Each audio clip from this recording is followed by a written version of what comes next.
noite. Amém, meus irmãos? Quem trouxe Bíblia para a igreja? Então pegue sua Bíblia comigo e abra em Hebreus capítulo 4. Eu vou ler na revista atualizada hoje. Hebreus capítulo 4. Hebreus. Ei, som.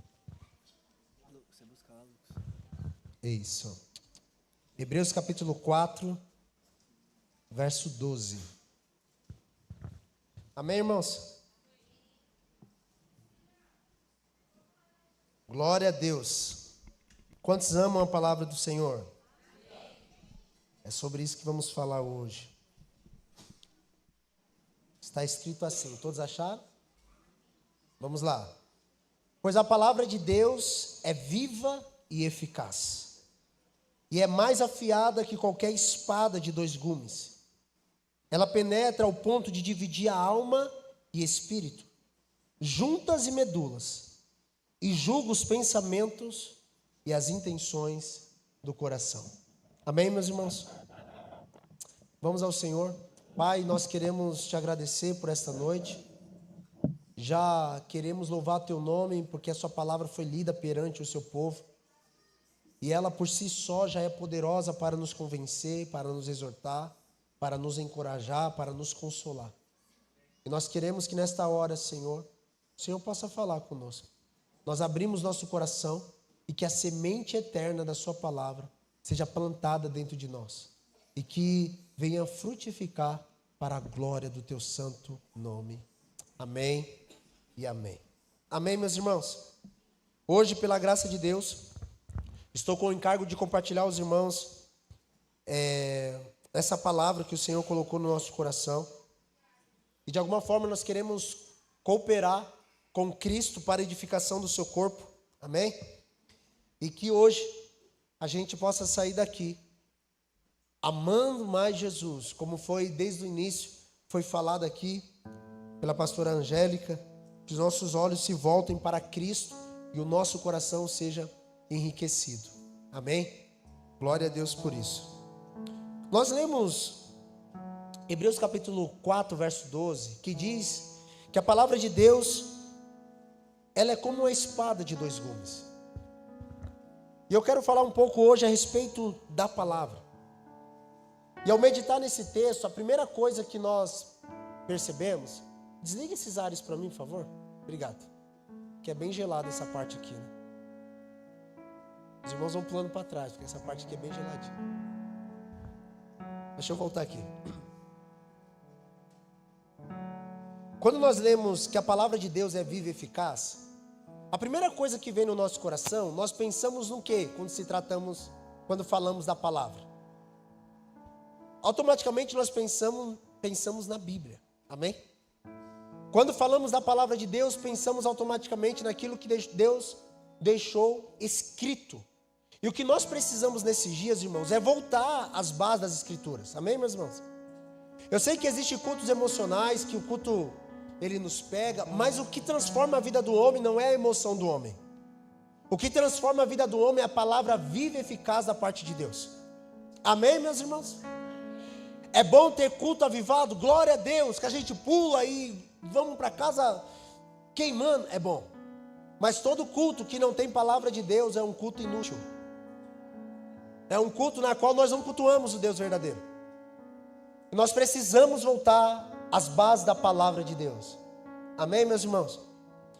E a palavra de Deus diz a Escritura que ela é viva e ela é eficaz. A Bíblia é a palavra de Deus. Eu quero afirmar uma coisa aqui. A Bíblia, ela não se torna a palavra de Deus. A Bíblia não contém a palavra de Deus. Nós cremos fielmente que a Bíblia é a palavra de Deus. Amém, meus irmãos? Por que o pastor está dizendo isso? Porque tem pessoas que falam que a Bíblia, ela se torna a palavra de Deus quando você crê nela. Isso aqui é só um livro, para alguns, se eu creio ou não creio, é só um monte de história. Não é a palavra de Deus. Alguns ainda mais vão dizer que ela contém a palavra de Deus, porque a Bíblia por si só não é a palavra de Deus, mas alguns trechos dela se tornam, então, contém o que Deus deixou em sua revelação plena. Esse caminho é o caminho do liberalismo teológico. É o caminho onde a Europa entrou e o palco de avivamento que vieram de lá, inclusive, para nos evangelizar. Hoje, as igrejas que um dia eram avivadas se tornaram boates, porque eles tiraram as escrituras como centro da palavra e da verdade.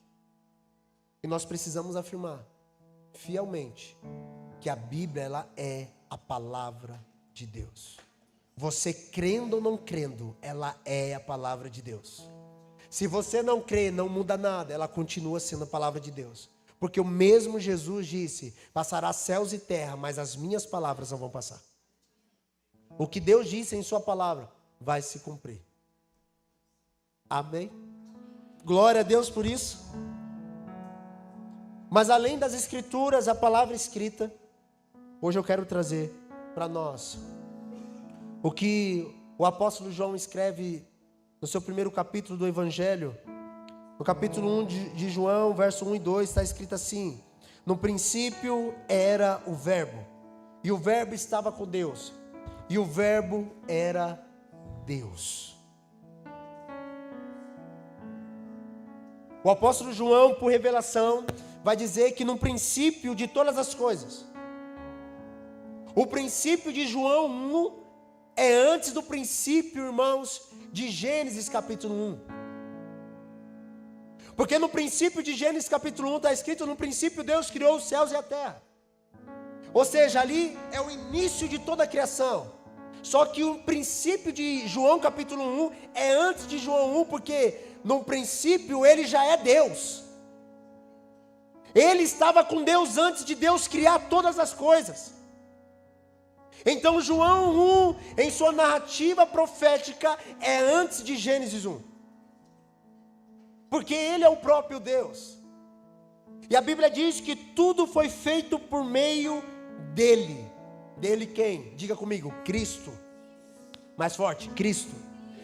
Grave isso: Cristo foi o agente da criação de Deus.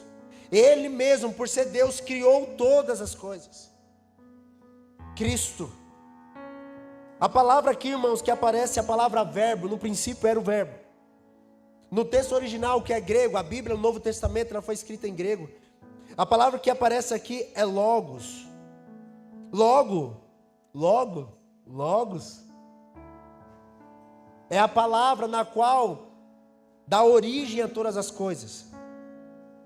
Quando aparece essa palavra logos na Bíblia, também tem a ver com a personalidade e a característica ou o caráter do Espírito Criador.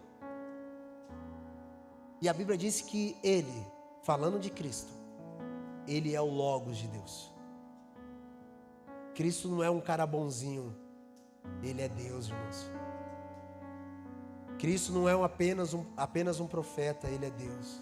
Cristo não foi um rabi que andou pela Judéia e pela Galileia, não, ele é Deus.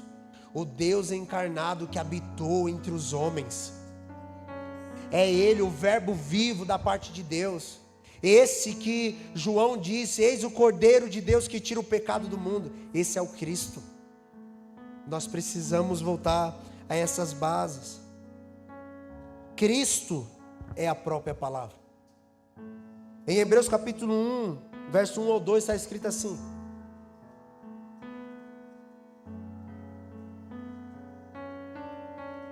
que Deus falou de várias maneiras, de várias formas, aos pais, pelos profetas. Mas nesses últimos dias Ele tem falado pelo seu Filho, a qual criou todas as coisas. Deus, Ele usou várias formas de falar no passado. Ele usou os pais, e os pais aqui se refere totalmente aos patriarcas. Usou os profetas para falar. Mas que nesses últimos dias não tem outra forma que Deus fale, a não ser por meio do seu Filho. Eu vou repetir. Deus só fala nos últimos dias por meio de Jesus. Tudo que está fora de Jesus não é Deus. Qualquer coisa, eu ouvi falar, tem Cristo. Se não tem Cristo, abandone, não é de Deus. A Bíblia diz que nos últimos dias, Deus tem falado por meio do seu Filho. E a palavra filho aí é com letra maiúscula, que está falando a respeito do Cristo.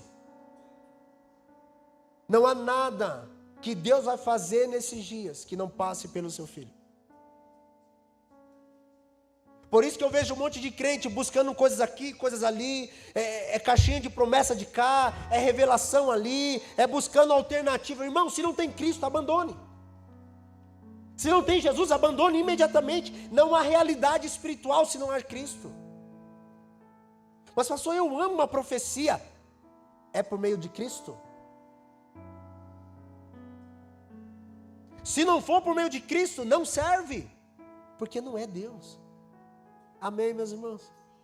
A Bíblia diz assim que nos últimos dias, Jesus falando em Mateus capítulo 24, quando os discípulos perguntam para Cristo assim: Senhor, o que vai acontecer no fim dos dias? O que vai acontecer quando o Senhor estiver voltando e quando se deparar então com o fim dos tempos ou o fim dos dias? Jesus começa em Mateus capítulo 24, verso 2 assim: cuidado que ninguém vos engane.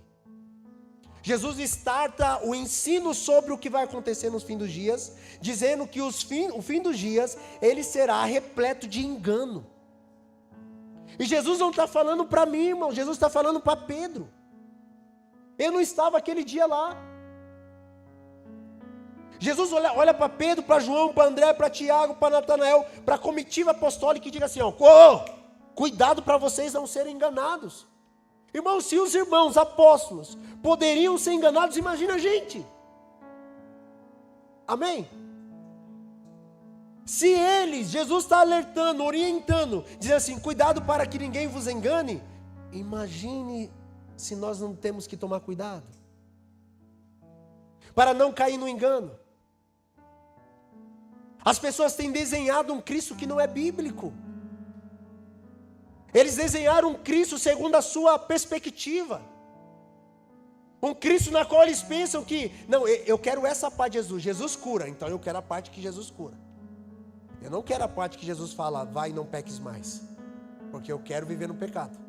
Eu quero só a parte que Jesus me ama. Jesus me ama. É um Cristo desfigurado. Não é um Cristo inteiro. Amém, irmãos? Estão aqui? É um Cristo no qual a gente fala assim: não, eu gostei da palavra daquele pastor lá. Não, daquele lá eu não gostei não. Aí você pergunta para o mano: você não gostou da palavra? Não, não gostei. Aí eu pergunto para ele: acontece aqui nessa igreja, tá? De vez em quando. Eu pergunto assim: mas ele pregou o quê? Ele pregou a palavra. Então, meu amigo, você gostando ou não, não importa. A gente começou a falar assim: não, eu gostei disso aqui, ó. Essa parte da Bíblia eu quero. O Senhor é meu pastor e nada me faltará. Essa parte eu gosto. Mas passar pelo vale da sombra da morte a gente não gosta. Está no mesmo capítulo. Por que eu estou dizendo isso? Nós precisamos da revelação de quem Cristo é. Quando Jesus, em Mateus capítulo 16, pergunta para os discípulos: o que diz os homens ser o filho do homem? Eles falam: um diz que você é Jeremias, João Batista, algum dos profetas aí. Jesus olha para eles e diz assim: e vocês? Para vocês, quem eu sou? O que vocês estão dizendo sobre mim? A Bíblia diz que Pedro, tendo uma revelação do alto, diz: tu és o Cristo, o Filho do Deus vivo. Jesus olha para Pedro e fala: Pedro, não foi carne nem sangue que te revelou isso, mas foi o meu Pai que está nos céus. Pedro teve uma revelação de quem Cristo era. Sabe, irmãos, eu oro para que os olhos do nosso entendimento possam ser abertos, para que possamos conhecer quem Cristo é. Para que os nossos olhos sejam abertos de fato e possamos conhecer a realidade de quem é Cristo. Parar de começar a pegar figuras e montar o nosso Cristo, para que o véu de fato se rasgue, se abre, então eu posso vê-lo face a face. Nós precisamos do Cristo verdadeiro, irmãos. Nós precisamos olhar para Ele. E a Bíblia diz em 1 Coríntios capítulo 3, na medida que o contemplamos, nós somos transformados. Sabe por que nós não estamos sendo transformados? Porque o Cristo que nós estamos contemplando não é o Cristo da cruz. Pastor, mas eu oro para quem? Quando você fala em nome de Jesus, você pensa em quem? Porque é impossível contemplar Jesus e não ser transformado por Ele. Jesus disse: quando eu for levantado, atrairei todos a mim. Isaías disse: quando Ele será levantado, então a salvação virá. Quando olhamos para o Cristo, irmão, nós somos transformados. Por que não está havendo transformação? Porque o Cristo que criamos não é o Cristo bíblico. Estamos criando alguns Cristos para nós. Jesus disse que nos últimos dias surgiriam falsos cristos. E pode ser, irmãos, que a nossa imagem do Cristo está distorcida. Jesus não nos converte a uma religião, Ele nos converte a Ele. Quando nosso coração volta a Cristo, irmão, todas as nossas afeições faz assim para Ele. Tudo se volta a Ele. É sobre a pessoa de Jesus. Tudo foi criado por meio dEle. E sem Ele nada do que foi feito teria ou deveria ser feito se não fosse por meio dEle. Somente Jesus. Enquanto então eu estou falando da palavra de Deus, de Hebreus capítulo 4, eu não estou falando de meras letras. Eu estou falando de uma pessoa. Eu não estou falando, irmãos, de um conjunto de regras. Eu estou falando de uma pessoa. Quando você for para as Escrituras, eu quero que você veja uma pessoa nela. Não veja versículos e versos. Veja uma pessoa se revelando. Amém, meus irmãos? Uma pessoa se revelando. A espada que o autor de Hebreus vai usar como metáfora para falar da palavra de Deus não é uma espada comum, irmãos. Não é uma espada comum. Por que eu sei que não é espada comum? Uma espada você pode desviar dela. A palavra você não desvia. Uma espada você pode desviar dela para lá e para cá, porque a espada ela é instrumento de luta e também de transformação. Agora a espada de Hebreus, capítulo 4, verso 12, de 2 gumes, é o próprio Cristo. E dele ninguém escapa. De Cristo ninguém escapa. Lembra de Natanael em João capítulo 1, verso 48? Quando Felipe olha para Natanael e fala: Natanael, encontrei o Cristo que Moisés dizia, que Moisés escreveu a respeito dele. Encontramos o Cristo. Tá, de onde que ele é? Ele é lá de Nazaré. Natanael fala: pode vir alguma coisa boa de Nazaré? Vem, veja. Vem, veja. Quando ele chegou, Jesus fala: eis aí um verdadeiro israelitas, a quem não há dolo, a quem não há engano. E Natanael pergunta: de onde você me conhece? Olha que pergunta, irmãos. A gente tem que fazer essa pergunta para Cristo. Olha a pergunta de Natanael para Jesus: de onde você me conhece, macho? Macho é por mim. De onde tu me conhece? Jesus fala assim: antes de Felipe te chamar, eu te vi debaixo da figueira.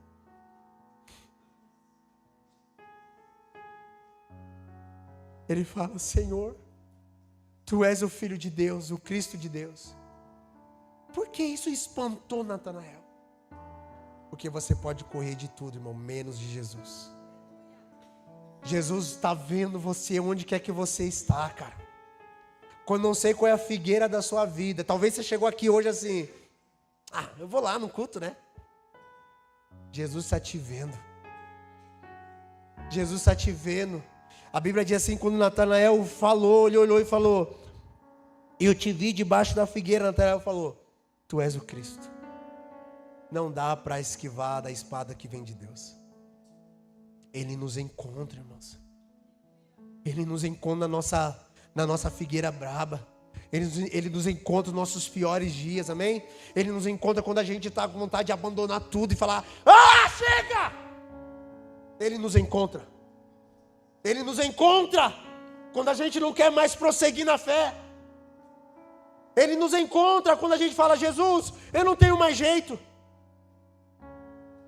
Ele sabe as figueiras que estamos, irmãos. Não dá para fugir de Deus. Se você subir no mais alto dos céus, lá Ele vai estar. Se você fazer a sua cama no mais profundo abismo, lá também Ele vai estar. Como tu vai fugir da face daquele que tudo vê? Como? Como tu vai abandonar? Quando eu falar: Deus aqui, Deus, o Senhor não está me vendo. É impossível. Desça nas profundidades, irmãos. 1000 quilômetros abaixo do mar, onde só há escuridão. Desça, desça, desça. Aonde os peixes naquele fundo do mar, eles não têm olhos. Você sabia? A 1000 metros de profundidade tem peixes lá, que não tem, as escamas deles é todas diferentes, eles não têm olhos, é só escuridão. E lá Deus está. Lá Deus está, não dá para fugir de Deus. Quanto mais longe você quer ir para Deus, de Deus, irmãos, Ele está te vendo. Eu te vi. Deus está falando para alguém: eu te vi. Eu te vi. Eu te vi, cara.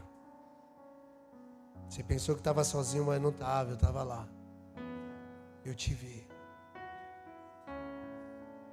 Nas noites de choro, eu estava lá, eu te vi. Eu te vi naquela noite eterna que nunca passava, que a alegria não vem pela manhã. Eu te vi. A noite, o choro pode durar uma noite, a alegria vem pela manhã. Amanhã a alegria não chegou, mas Ele estava lá. Eu te vi. Essa espada, ela tem 2 gumes, irmãos. Ela tem 2 lados. De um lado ela é vida, de outro lado ela é eficaz com a vida que carrega.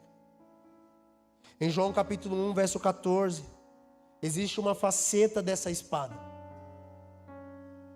A Bíblia diz assim que ao Cristo, quando se fez carne, Ele trouxe a plenitude da graça, que é a plenitude da verdade.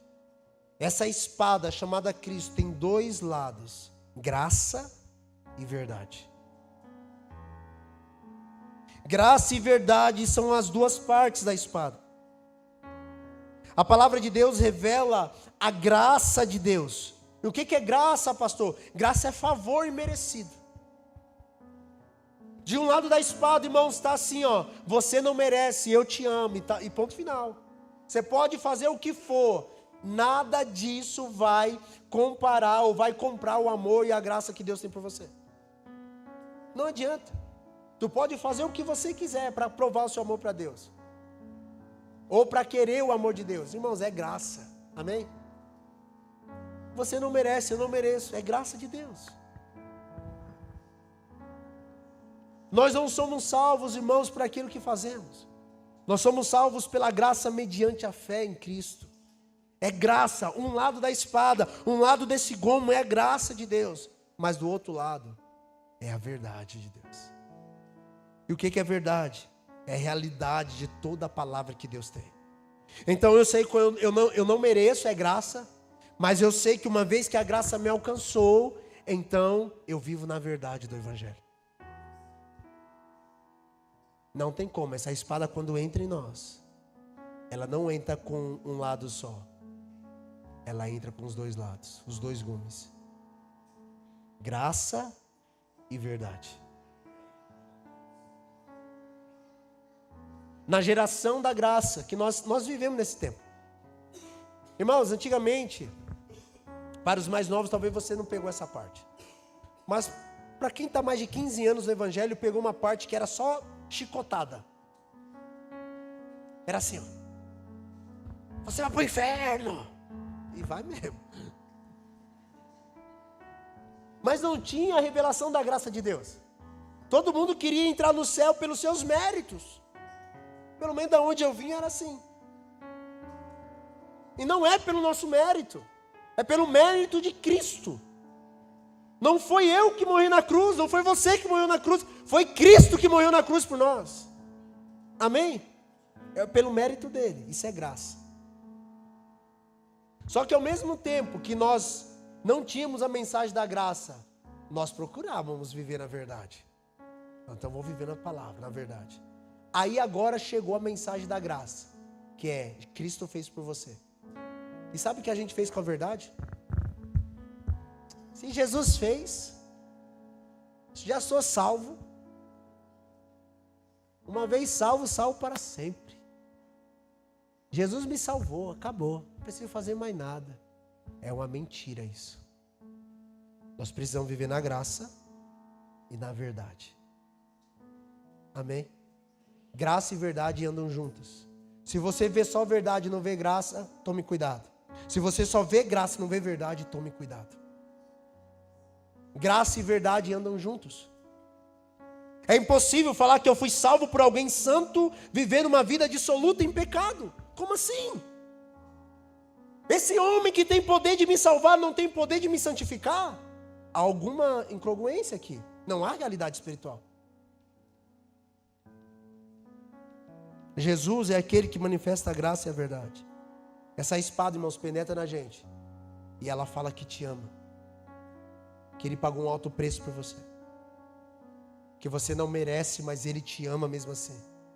Mas ao mesmo tempo, Ele te leva para uma vida de pureza, de santidade. Uma vida de verdade. Porque a vida que você tem ou tinha, ela não é verdadeira. Amém, meus irmãos? O que a verdade faz com a gente? A verdade confronta o nosso pecado. E ela nos chama ao arrependimento.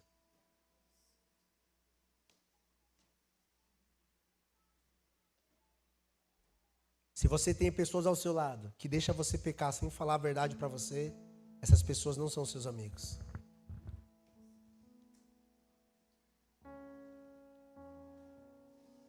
Se os seus amigos que você tanto julga te apontam um lugar que não é verdade, abandone esses seus amigos. Não são reais, não são verdadeiros.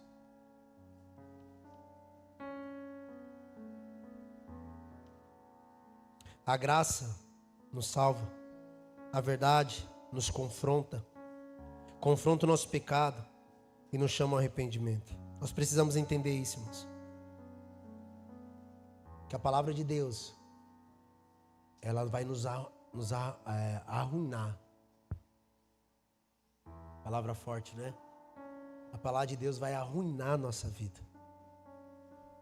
Mas depois ela nos levanta. Mas antes ela vai nos arruinar. Pastor, qual é o texto bíblico? Abre aí então. Lucas capítulo 2, verso 34.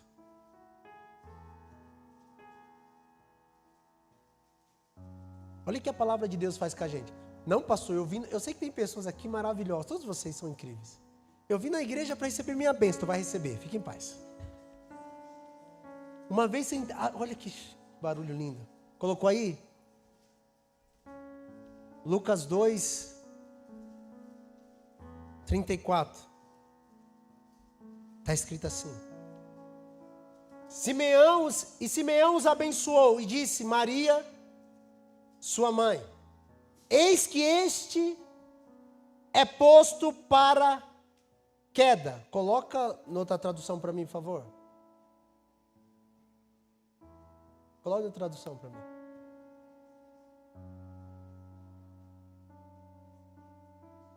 Tem a Almeida corrigida? Essa aí é a NVI. Não é essa. Mas volta lá na NVI então.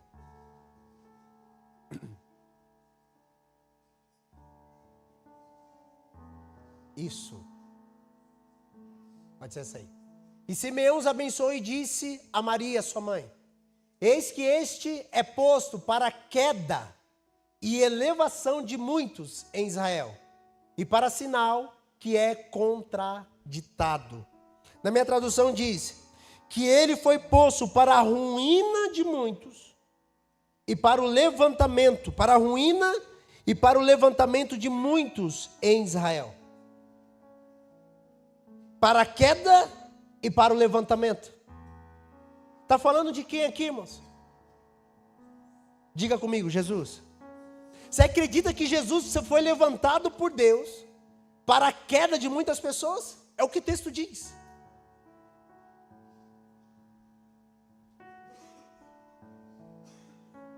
Esse é o Cristo bíblico. Que quando ele é levantado, alguns têm que cair, ou todos têm que cair. A palavra de Deus, irmãos, ela vai nos arruinar. Ela vai acabar com a gente. Ela vai falar assim: você que adulterava, não adultere mais. Ah, eu quero. Não vai. Você que mentia, não mente mais. Você que roubava, disse o apóstolo Paulo, você que roubava, não roube mais. Antes trabalhe com suas mãos, fazendo um bem ao outro. A palavra de Deus, ela nos arruina, irmãos. Ela vai nos arruinar. E essa é a verdade que a gente não quer falar. Pastor, eu quero servir a Deus, mas do meu próprio jeito. Você não presta para o evangelho. Não, eu tenho a minha filosofia, eu aprendi com meu pai assim, com a minha mãe assim. Então faz o seguinte, faz do seu pai e sua mãe o seu Deus, não Cristo. A palavra de Deus, ela vai mexer com as nossas estruturas. Não vou mais nessa igreja. Eu te amo demais para falar a verdade para você. Ela vai mexer com a gente, irmãos. Ela vai mexer com a nossa frieza espiritual. Ela vai mexer com os nossos argumentos. Eu não oro porque...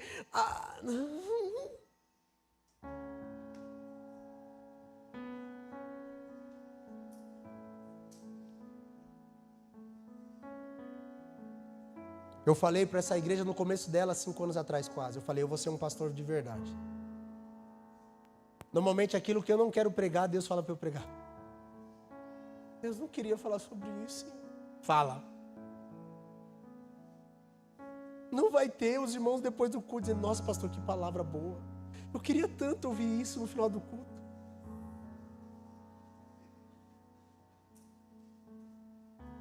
Quando Jesus, o menino, Cristo, foi encarnado, levantado, o Senhor fala por intermédio de Simeão, que era um homem que estava esperando a profecia se cumprir. Ele disse que veria o Cristo antes de ele partir. E quando ele então apresenta o Cristo, ele fala, agora eu posso ir embora. Mas esse menino será levantado para a queda de muitos e para o levantamento de muitos. Irmãos, a palavra de Deus vai produzir isso em nós. Antes de nós sermos levantados, ela vai nos derrubar. Cristo faz isso com a gente. Não é assim? Vamos lá. Quando você se converteu, normalmente, o que você faz quando você se converte? Quando você é gerado arrependimento, o que você faz? Faz isso aqui, ó. Olha como as pessoas chegam na igreja. Eu cheguei assim, pelo menos, a primeira vez que eu fui na igreja, né?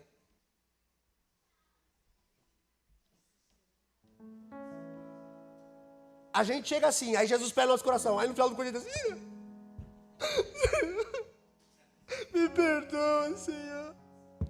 Não é assim? Antes de Deus te levantar, Ele vai te abater. Cristo só levanta aqueles que se abatem, ou deixam ser abatidos.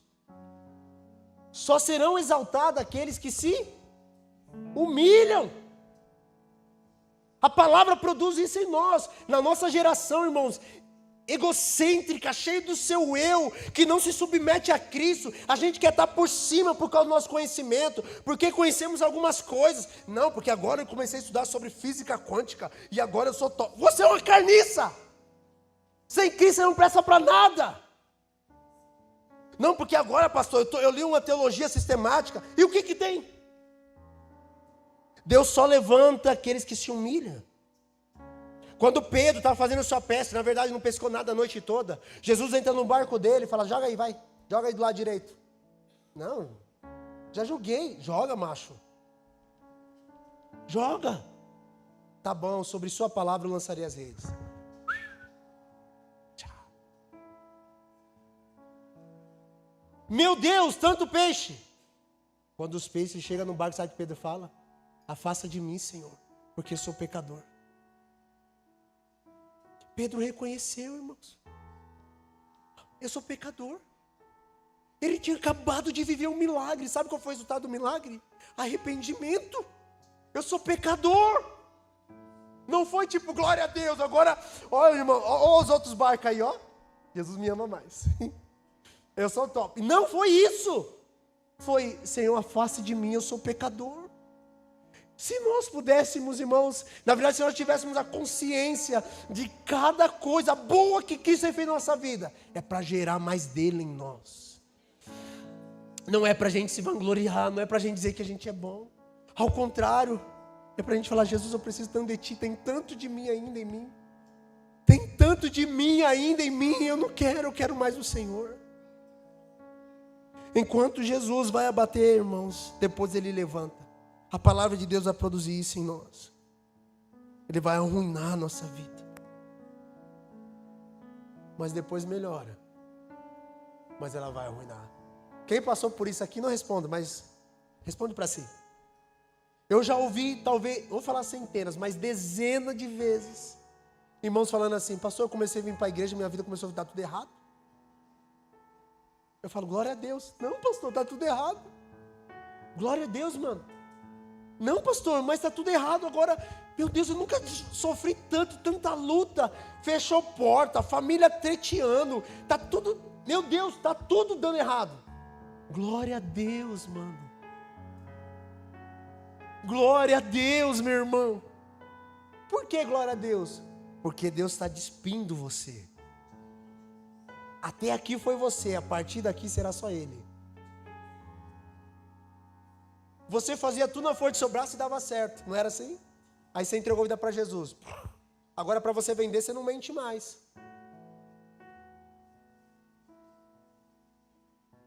Aí, meu Deus. E agora? Fique tranquilo, Ele está arruinando você.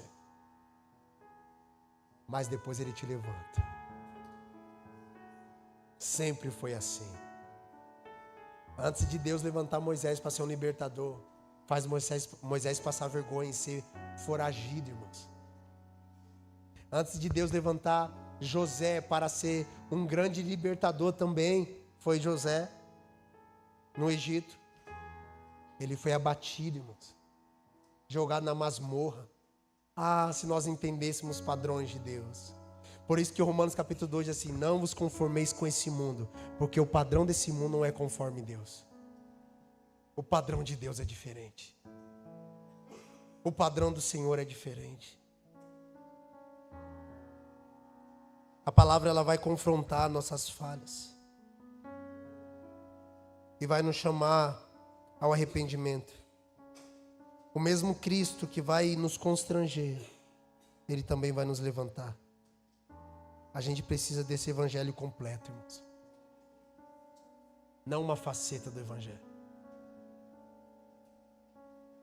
Mas a palavra de Deus, ela não apenas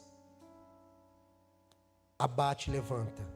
Em João 6,63, diz que a palavra, o próprio Cristo. Eu quero ler isso aqui com vocês.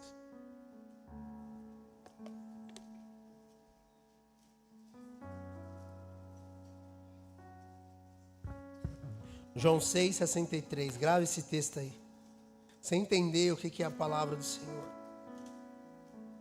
Oh Espírito Santo, como eu te amo, Senhor.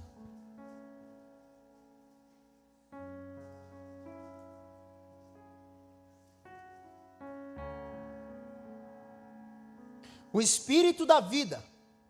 A carne não produz nada que se aproveita. As palavras que eu disse são espírito e vida. Diga, espírito e vida. As palavras de Jesus, irmãos, são espírito e vida. A palavra espírito é pneuma em grego. Fala da personalidade, o caráter do Espírito Santo, que age através da palavra de Deus. Pneuma. Jesus disse, as palavras que vos tenho dito, elas são espírito, ela é o caráter de Deus. As palavras não são versos, não são poesias, apesar de ter muitas. Ela é uma realidade do caráter de Deus. Por isso que a Bíblia diz assim que Deus vela pela sua palavra. Sabe o que é a palavra velar? A palavra velar é colocar sobre. Quando você acende uma vela, você não coloca debaixo de algo, você coloca sobre algo para iluminar um ambiente, amém? A Bíblia diz que Deus, ele vela pela sua palavra. É como se Deus pegasse a sua palavra e colocasse num lugar alto, dizendo assim, ó, eu velo por ela. Por isso que quando chega no final do Sermão do Monte, as multidões olham para o sermão de Jesus e diz assim, ó, ele ensina como tendo autoridade, não como os escribas. Qual a diferença do ensino de Jesus? A autoridade, ele velava pela sua palavra. Em Atos 1:1 diz que Jesus, desde então, de tudo que Jesus fez, ou melhor, tudo que Lucas vai tentar vai fazer o relato da vida de Jesus, diz a respeito de tudo que Jesus começou primeiro a fazer e depois a ensinar. Jesus pega toda a sua verdade e coloca em palavras e vela por ela. Isso é a palavra da vida, irmãos. Numa geração que ninguém honra a palavra, é difícil talvez entender isso. Que a gente fala que vai e não vai. Que a gente fala que está junto e não está junto. Que a gente fala que vai fazer e não faz. Que a gente fala que vai ficar casado a vida toda e na primeira... Meu Deus. Uma geração que não honra a palavra, não consegue entender quanto Deus honra a sua palavra. Por isso que ele diz, a minha palavra não voltará para mim vazia. Antes, ela vai cumprir o propósito pelo qual ela foi designada a fazer. Quando Deus libera uma palavra, meu irmão, pode ter certeza, Ele vai honrar a palavra dEle. A palavra de Deus é pneuma, é espírito. Por isso que quando você está nas escrituras contemplando Cristo, aquilo te enche. Eu não sei vocês, hoje o Senhor me pegou em casa, eu estava lendo um texto, irmão, eu comecei a chorar. Lendo. E eu não sabia, eu não queria chorar. Eu não queria, de verdade. Eu comecei a chorar. Falei, Jesus, eu não quero chorar, eu quero acabar de ler o texto. Espírito, irmãos. Ela vai penetrar, aquela espada que penetra até o espírito. Essa palavra vai fundo, porque são as palavras do Cristo.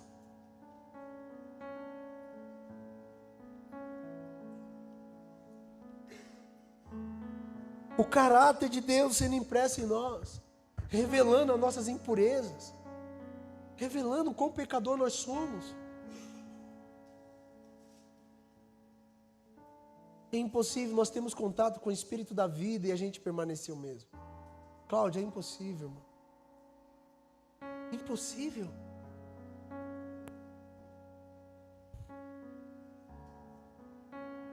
Jesus disse, a palavra que vocês tenham dito, elas são espírito, pneuma, mas ele diz, elas são vida. E glória a Deus, irmãos, pelos aplicativos em grego. Porque você clica na palavra vida, aparece na versão original. E a palavra em grego aqui é zoe. Vida é zoe, diga comigo, vida é zoe. O que é zoe? Que vida é essa? Não é bios. É zoe. Não é uma vida natural, é a própria vida de Deus. Jesus está dizendo, a palavra que vocês tenham dito são espírito, caráter, personalidade do Espírito Santo. Mas também é zoe, a própria vida de Deus. Ou melhor, a plenitude da vida de Deus em vocês. Quando você recebe uma palavra do Espírito Santo de Deus, a palavra de Deus sobre você, ela vai trazer vida. É pneuma no seu espírito. E você vai ver dentro de você preenchendo com a própria vida de Deus.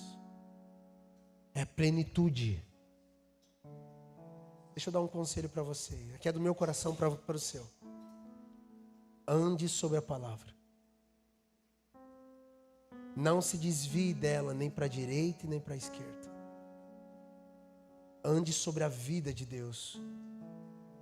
Ande com a realidade da plenitude da vida de Deus no seu interior. Irmãos, eu sinto de falar que alguns de vocês já receberam palavras incríveis da parte de Deus.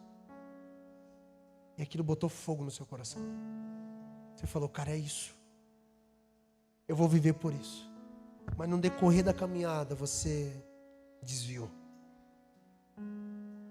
E a plenitude da vida de Deus por causa da palavra. Você falou, cara, eu estou sem vida. Volte para a palavra e a vida, a plenitude da vida volte para você.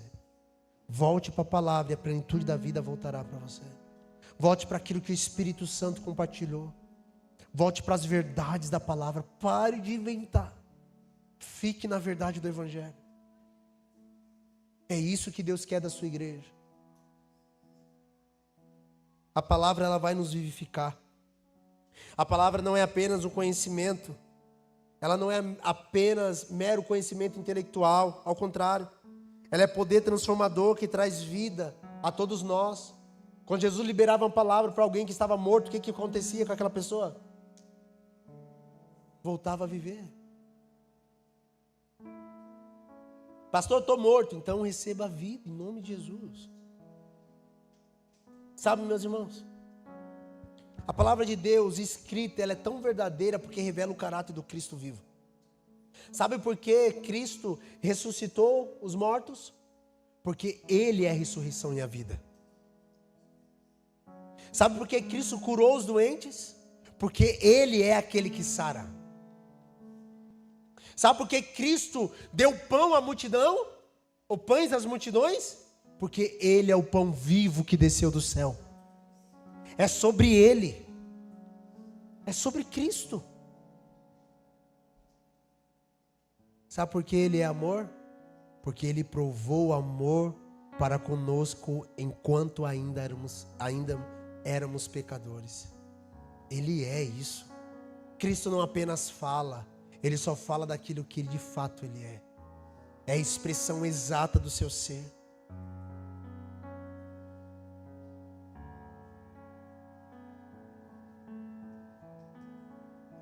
A palavra de Deus vai trazer vida a nós. A palavra de Deus não pode ser, irmãos, subestimada. Ela é viva, ela é eficaz. Ela é afiada, ela é profundamente transformadora. O diabo quer tirar você da palavra de Deus. E quanto mais longe da palavra você estiver, do Cristo revelar nas Escrituras, mais fraco tu fica. Sabe, nos aconselhamentos pastorais, as primeiras perguntas que vêm são as primeiras duas perguntas. Todo problema, eu pergunto assim: você já orou sobre isso? Pastor. Beleza. Tu já orou sobre isso? Não, esqueci que tem que orar. Tá bom, vamos orar. E a outra pergunta: como tem sido a sua vida na palavra de Deus? Mano, tô fraco. Como tem sido a sua vida na palavra de Deus? Faz 3 meses que minha Bíblia não é aberta em casa. É porque você não está comendo, por isso que você está fraco.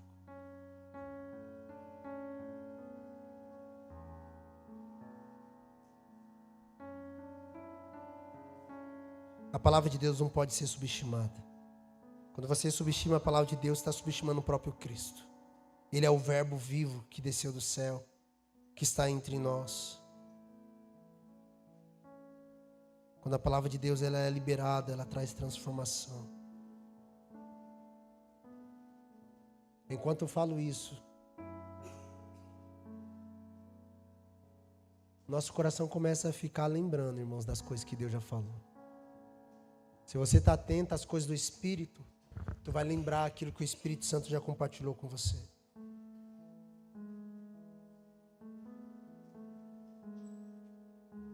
Eu percebo o próprio Espírito conduzindo a gente a voltarmos a examinar as Escrituras com fervor, irmãos. Aos irmãos aqui que estão com a gente já há um bom tempo, e você que está chegando, deixa eu falar uma coisa do meu coração para você. Você prefere uma igreja cheia de gente vazia? Ou uma igreja cheia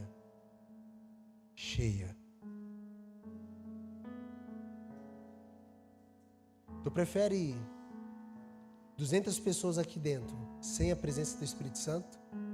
Ou 2 ou 3 reunindo o nome dele e ele está presente? De verdade. De verdade. Não, pastor. Eu prefiro a multidão. Você não é discípulo. Os discípulos valorizavam mais tempo pessoal com Jesus do que com as multidões.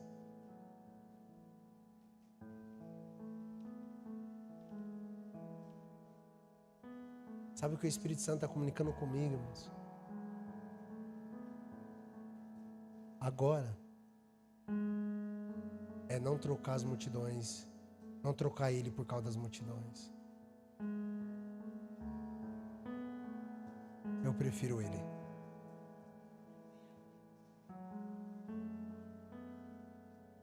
Eu prefiro ele. Jeff, eu prefiro que a gente volte e as nossas mesas tenham Cristo do que as nossas mesas terem apenas negócios. Eu prefiro que as nossas mesas, com 2, 3, a gente saia, mano, aquilo ali mudou minha vida. Do que as nossas mesas a gente falar sobre tudo e Cristo não está presente. Eu prefiro que a nossa casa tenha Cristo. E pode ser que isso escandalize você. Mas que a gente volte a viver uma vida mais simples que a gente vive hoje. Mas que Cristo seja o centro da nossa vida. Do que estar numa casa luxuosa e Cristo não está mais lá. Não inverta os valores, irmãos. Você pode ter os dois, mas que Cristo seja o centro de todas as coisas. Porque se a gente perder Cristo, a gente perdeu tudo. Se a palavra não nos guiar mais na realidade eterna, a gente se perdeu pelo caminho. Olha para mim, irmãos. Eu não estou falando da Redeem, eu estou falando de nós. Não é instituição, isso é extremamente pessoal. Não é instituição, é extremamente pessoal. Sabe o que eu estou percebendo? As pessoas se perdendo na bênção de Deus. Deus está fazendo e elas estão se perdendo. Mas foi Deus, pastor, mas você pegou a bênção e transformou em um Deus. Sabe, meus irmãos, eu vou finalizar aqui. Quando o povo estava saindo do Egito, o Senhor libera uma sentença. Deus falou. Chega nos seus vizinhos e pedem ouro, prata, todas as pedras preciosas. Pedem, eles vão dar.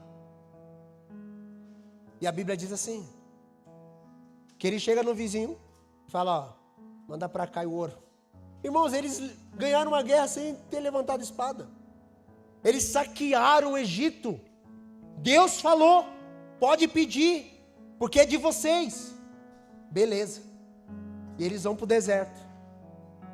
Quando chega no deserto, Moisés sobe no monte. Olha que coisa mais doida, olha para mim. Moisés sobe no monte. E lá no monte, Moisés fica 40 dias e Deus fala para ele, pode descer. Porque está tendo som lá embaixo e não é de festa a mim. Então lá no deserto, eles pegam todo o ouro que Deus falou lá na saída do Egito e constroem um bezerro de ouro. Eles pegaram a bênção de Deus e transformaram em um Deus para idolatrá-lo. O problema não é Deus abençoar, meus irmãos. O problema é no nosso coração pegar o que Deus deu e a gente idolatrar. Deixa eu para a parte prática. O filho que Deus te deu, não se torne ele um Deus para você. Ele é criatura, não é criador. A esposa que Deus te deu, ela é sua esposa, ela não é Deus. Pastor, mas foi Deus que me deu. Eu tenho que cuidar, sim, mas não idolatrar. O marido que Deus te deu, ele é criatura, ele não é criador. a empresa que Deus te deu, o salário que Deus te deu, o ministério que Deus te deu. A gente não pode transformar a bênção de Deus em um objeto de adoração, irmãos. Em idolatria. Não foi Deus que deu. Foi Deus que falou, pode saquear o Egito. Eu já toquei no coração de todo mundo, eles vão dar, tirava brinco, dava tudo para as irmãs. Olha aí que bênção, irmãs. Depois ela falou, eu sou a top. Idolatria. E sabe, é sutil isso. Se te confrontou é porque você está indo para esse lugar.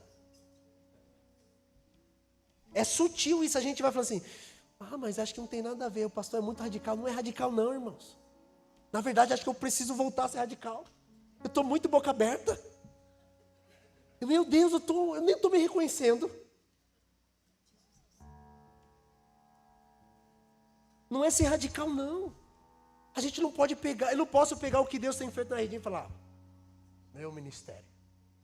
Pronto, caí. Não, abandono tudo isso aqui, irmão. Levanta irmãos aí para tocar, ó. Beijo. Se isso me tirar de Jesus, meu irmão. Qualquer coisa da sua vida está tirando você do Cristo, da palavra verdadeira, abandone. Não troque Cristo por nada. Por nada. Não troque Cristo por nada.